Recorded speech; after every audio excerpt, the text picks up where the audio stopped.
내일이 9월 19일입니다. 9.19 평양 공동선언 2주년 되는 날이죠. 백두산 천지에서 남북 두 정상이 손을 잡았던 장면 여러분 기억하시죠? 하지만 2년이 흐른 지금 남북 관계는 한 치 앞을 예상하기가 힘든 상황이죠. 미국 대통령 선거 이제 또 얼마 안 남았습니다. 앞으로 남북 관계 어떻게 될까? 자, 민주평통 수석 부의장이시죠? 정세현 수석 부의장 오래간만에 스튜디오에 초대했습니다. 어서 오십시오. 예, 안녕하십니까. 네, 2년 전 9월 19일 그리고 2년 후 오늘 이런 모습일 거라고 예상하셨어요? 꿈도 안 꿨죠. 그 이슬라 그란트라는 여자가 부른 Only Yesterday라는 노래가 있습니다. 예, 바로 어제 일 같은데 그러게. 옛날이 돼버렸다는. 그러게 말이죠. 예, 그런 그때 백두산 천지까지 내려가서 그러게요. 두 정상이 사진을 찍고 그럴 때, 야, 진짜 이런 세상도 오는구나. 오는구나. 했었는데. 음, 2019년부터 남북 관계가 막히기 시작하더니 예, 2020년 초에 금년 초에 문재인 대통령이 신년 기자회견에서 운신의 폭을 넓혀 나가겠다 남북 관계에서 네, 라고 말씀을 하셨음에도 불구하고 운신의 폭은 지금 하나도 넓어지지 못하고 그렇죠. 답답한 9월을 지금 지내고 있습니다. 게다가 북한이 그 남북 연락사무소 폭파시킨 거, 석 달 전이죠. 그렇죠. 예. 완전히 지금 얼어붙어 있죠, 남북 관계는. 얼어붙어 있죠. 얼어붙었는데, 근데 이제 공동 연락사무소 폭파한 거는 사실은 저는 그게 크게 남북 관계를 앞으로 어렵게 만드는 일은 아니라고 생각합니다. 연락사무소라는 건 사실은 옛날엔 판문점에서도 얼마든지 했던 건데 개성공단에 좀 화려하게 판을 벌렸을 뿐인데. 근데 지금 중요한 것은 이인영 장관이 새로 들어서서 예, 전임 장관과는 좀 달리 적극적으로 자꾸 북한에 메시지를 보내고 있고. 맞습니다. 판문점에도 갔잖아요. 예, 어제 또. 어저께 그저께가 다녀왔나요? 17일 날?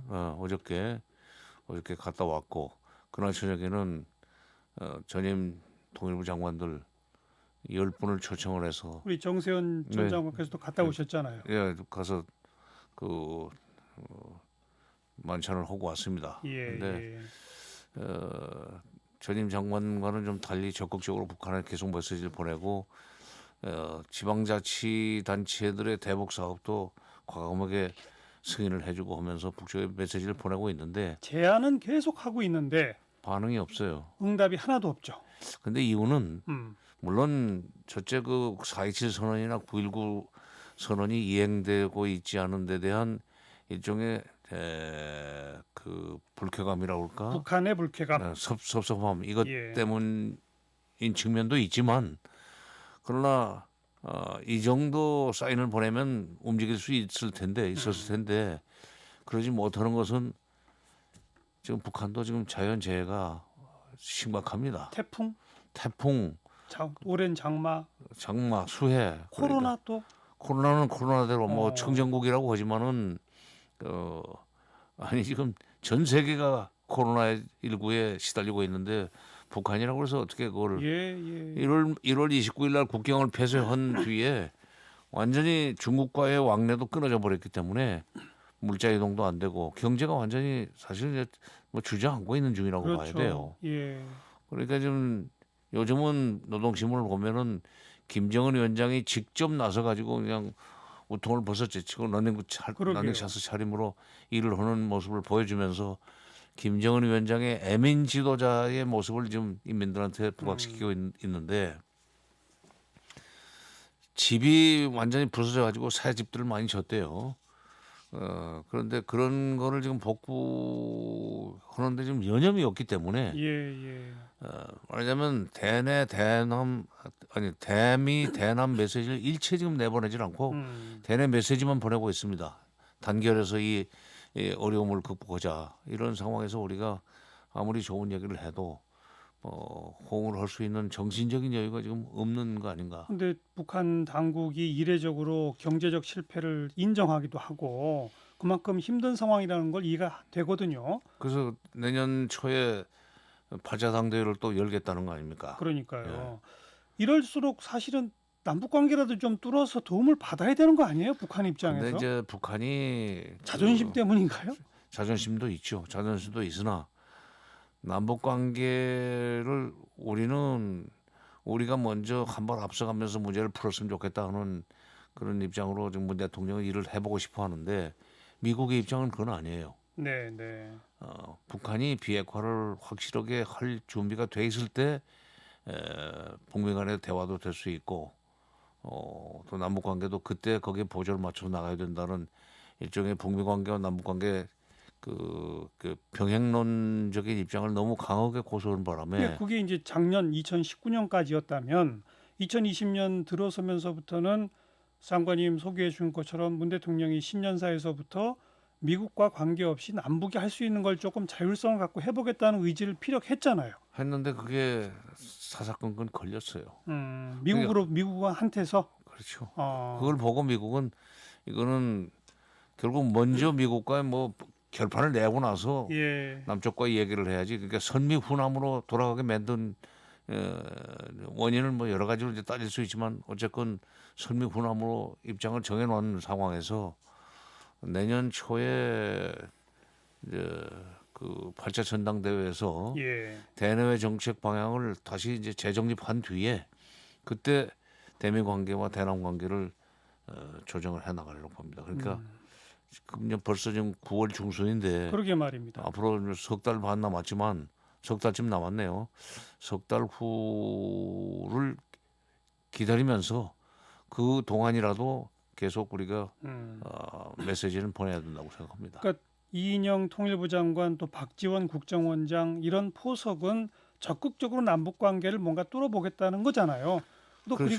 그리고 그 자리에 앉은 장관과 국정원장이 가만히 있지 않지 않습니까? 그렇죠. 특히 그런데다가 국정원은 뭐 공개는 못하겠습니다만 물밑 뭔가 있지 않을까요? 연마 있으리라고 봐요. 그리고 또 하나 주목할 인사는 청와대 그 안보전략 비서관으로 있던 평화기획 비서관으로 있던 최정권 최정권 비서관을 외교부 외교부 제1차관으로. 2차관으로 그러니까요. 앉혔단 말이죠. 외교부 1차관은 정무 담당입니다. 예. 통상이 아니고 그리고 그게 주로 이제 미국과의 관계를 책임지는 예. 조율하는 자리인데 취임하자 얼마 안 돼 가지고 미국을 다녀오지 않았어요? 그러니까 미국 가서도 우리가 좀 남북 관계 뚫어보겠다는 얘기를 바로 했을 그 거 얘기를 아니에요. 갔다고 저는 봐요. 그러니까요. 예, 그러니까 대통령의 의지가 실린 건데 미국이 거기에 대해서 지금 적극적으로 호응을 안 해주고 있는 것 같아요. 한미동맹 대화를 하기로 했다고 외교부에서는 발표를 했는데 북한에서는 아니 미국에서는 그런 것이 처음에 없다고 그랬다가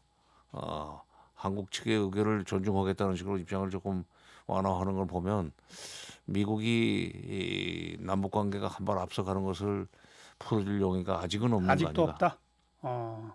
그런가 하면 또 일각에서는 대통령 선거를 앞두고 트럼프 대통령이 뭐 이제 벌써 얼마 안 남았는데 10월 중에 깜짝 뭐가 있을지도 모른다. 뭐 네. 그리고 북한에서도 김여정이 뭔가 이렇게 물밑으로 움직이고 있다는 보도들이 나오고 있지 않습니까? 그래서 이제 그게 그 외신에 그런 것이 나오는데 미국으로서는 특히 트럼프 대통령으로서는 그 사람의 성향으로 봐서는 그런 소위 그 옥토버 서프라이즈 깜짝 놀랄 만한 퍼포먼스를 할 수 있는 가능성이 있습니다.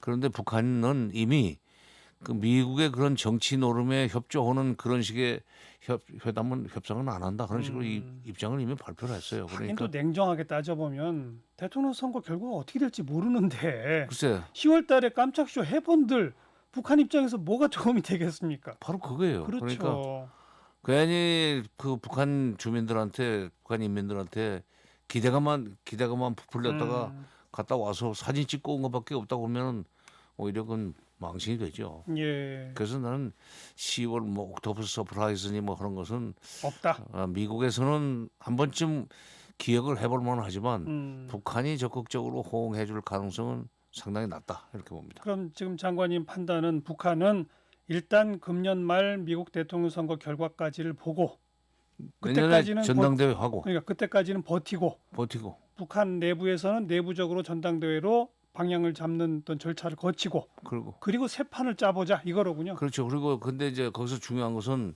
이미 북한이 요구를 해놓은 바가 있지만은 미국의 셈법이 바뀌어야 돼요. 네. 북한이 핵 문제를 푸는 방식으로 미국이 협조를 한다면 예. 뭐 호응해 온다면 회담에 나가겠지만 셈법을 바꾸었다는 증거가 없으면 우리는 무슨 행사성 회담은 안 한다 하는 안 식으로 한다? 얘기를 했기 때문에 그러면 제가 보기에는 기간이 내년 초가 아닌데요. 왜냐하면 트럼프가 재선을 하더라도 만약 바이든으로 정권이 넘어가더라도 내부 진영 새로 짜고 뭐 이것저것 건사하고 미북 관계 풀기 위한 무슨 셈법 공개하고 하려면 한참 시간이 더 걸리는 거 아닙니까? 빨라야 한 6개월은 걸릴 겁니다.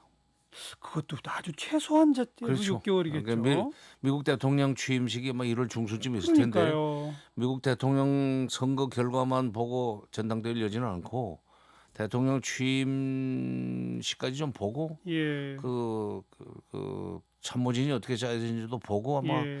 전당대회를 하지 않겠는가. 그래서 1월로만 그냥 제시를 해놨어요. 예. 날짜를 명시하지 않았습니다. 그러니까 1월 중순쯤 전당대회를 열고 또 빨라야 그리고 그 미국의 정책 방향이 어떻게 되는지를 지켜보고 있다가 예. 이제 조금 북한도 거기에 그 호응해서 크게 손해 볼 것이 없는 쪽으로 간다면은 그때쯤은 남북 관계 개선에 호응해 올 수 있는 가능성이 있지 않나 하는 생각입니다. 갈 길이 멀군요. 그럼 근데 이제 두 가지 가능성을 놓고 한번 해보죠. 트럼프가 만약 재선에 성공했다. 그럼 트럼프는 이제 3선을 못 하잖아요. 급할 게 없잖아요. 자기 또 선거를 치러야 될 게 없으니까.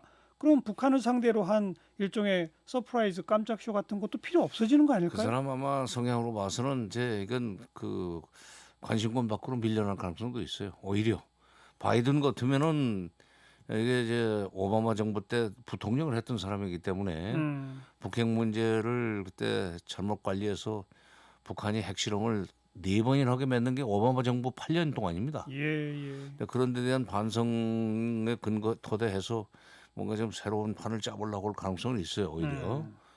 그러나 트럼프 대통령은 이미 싱가포르 정상회담을 한번 했던 그걸로 그리고 미국 북한이 핵실험과 미사일 발사를 하지 않겠다는 약속을 받아냈다는 걸 최대 업적으로 지금 그렇죠. 그 장사를 하고 있단 내세우고 말이죠. 있죠. 예. 그러니까 이제 재선돼도 트럼프 머릿속에서 노스코리아 또는 북핵 이거는 우선순위가 상당히 떨어지고 내려가죠. 그렇게 되면 우리는 참 괴로워요. 답답해지는 거죠. 바이든으로 정권이 바뀐다 하더라도 또 그렇지 않을까요? 아 물론 근데 바이든도 급할 거 없잖아요. 급할 건 없지만은 우선순위는 트럼프가 당선되는 것보다는 좀 높아질 가능성이 있다. 그런가요? 예. 왜냐하면 이게 이제 트럼프와는 다른 방식으로 문제를 풀어야 된다는 책임 부담이 좀 있을 거 아니에요. 하지만 에리슨 바 트럼프. 아니 근데 오바마 8년의 그 기간을 놓고 보면 민주당의 기본 기조가 북핵 문제 급할 거 없다 기조잖아요. 근데 그때 오바마 정부가 전략적 인내라는 북핵 정책을 말도 안 되는 정책을 예. 쓰게 만든 것은 사실 그때 이명박 정부의 아, 그 책임이 커요. 그럼 왜냐하면 바이든이 만약 되면 문재인 정부가 적극적으로 나서면 뭔가 변화 가능성도 있다. 그러니까 바로 지금 그냥 대선 결과를 지켜봐야 되지만은 바이든이 당선되는 경우에 대비해서 예. 그쪽의 캠프 사람들하고 지금부터 물밑으로 우리가 여러 가지 일을 좀 해놔야죠. 예. 문재인 정부가 이제 임기 1년 한 반 남았는데 부지런히 움직여서 내년 한 해 동안에 남북 관계를 4.27, 9.19 때 수준으로 돌려놓고 정권을 넘겨줘야죠. 근데 그 4.27, 9.19 수준으로 돌려놓으려면 미국의 협조 없이는 안 되잖아요, 사실. 협조 없이는 안 되니까 지금부터 미국의 협조를 끌어내기 위해서 어떻게 해야 될 것인지 구체적인 전략을 외교부가 짜야 됩니다. 뭐가 있을까요? 지금 미국도 대통령 선거 때문에 정신이 없을 텐데. 그래서 거기는 이제 대통령 선거 때문에 정신이 없지만 금년에는 아무튼 할 일이 별로 없네요. 우리는 그러니까 앞으로 한 석 달, 서너 달 동안 열심히 미국을 어떻게 설득하고 미국을 어떻게 회유할 것인가 하는 전략을 짜야 된다 하는 얘기예요. 그 전략의 묘안을 하나 주신다면. 여기서 얘기할 수 있는 정도는 아니죠. 상당히 복잡하게 지금 짜야 될 겁니다. 예. 그 전에 사실은 그동안에 뭐 공공 외교라는 말을 많이 썼는데 미국의 소위 워싱턴 정가에 또는 그 싱크탱크 주변에 있는 사람들 상대로 해서 예. 우리 정부가 우리의 입장을 좀 솔직하고 진정성 있게 설득을 해야죠. 설득하고 당기는 그런 일종의 로비를 좀 맞아요. 본격화해야 돼요. 열심히 미국을 다녀야 됩니다. 일본처럼 좀 해야 돼요. 그러니까요. 일본은 그걸 잘하지 않습니까? 문재인 대통령이 우리 시각으로는 23일 새벽에 유엔 총회 기조연설을 하거든요. 물론 코로나 얘기가 좀 중심이 될 것 같긴 한데 여기서 뭔가 좀 메시지가 좀 필요하지 않을까요? 거기에 하나 조언을 해주시면. 코로나19 가지고 일단 언급은 시작되겠지만 예, 그래도 이 남북 관계 관련해서 문 대통령이 기왕에 유엔까지 가서 이 연설을 하신다면은 그렇죠. 유엔에 직접 가지는 않습니다. 화상으로 하긴 하는데요. 화상으로 해도 예, 어쨌건 이 북한 체제를 그 체제 안전을 보장하는 그런 이 협력을 한국, 미국, 중국 등 주변 국가들이 한미중이 좀 적극적으로 검토를 해서 그런 방향으로 예. 협조를 해 나가자 하는 말씀은 좀 하셨으면 좋겠어요. 그러니까 북한의 체제 안정을 보장하면서 북핵 문제를 완전히 해결하는. 그러니까 북핵 문제가 해결돼야만 북미 수교가 되고 평화협정이 체결된다는 식으로 지금 그 순서가 잡혀 있는데, 예, 근데 북한이 지금 제일 두려워하는 것은 먼저 핵을 포기하는 순서를 밟기 시작했다가 미국이 군사력으로 치면은 우리는 죽는다 하는 그렇죠. 불안감을 가지고 있단 말이죠. 예, 예. 그러니까 어쨌건 먼저 체제 안전 보장을 삼국이 보장한다. 한미중이. 그러니까 마음 놓고 조금 넉넉한 자세로 북한이 핵 관련해서 선조치를 좀 하는 것도 알겠습니다. 나쁘지 않다. 네. 북한 체제 안전을 한미중이 확고히 보장할 테니 북핵 해결 협상에 나와라 이런 거로군요. 그렇죠. 거기에 미국이 동참해 달라. 그렇죠. 문 대통령이 아마 그 내용을 기조연설에서 할 것 같습니다. 기대해 봐야죠. 예. 민주평통 수석 부의장 정세현 전 장관 말씀 들었습니다. 고맙습니다. 예. 감사합니다.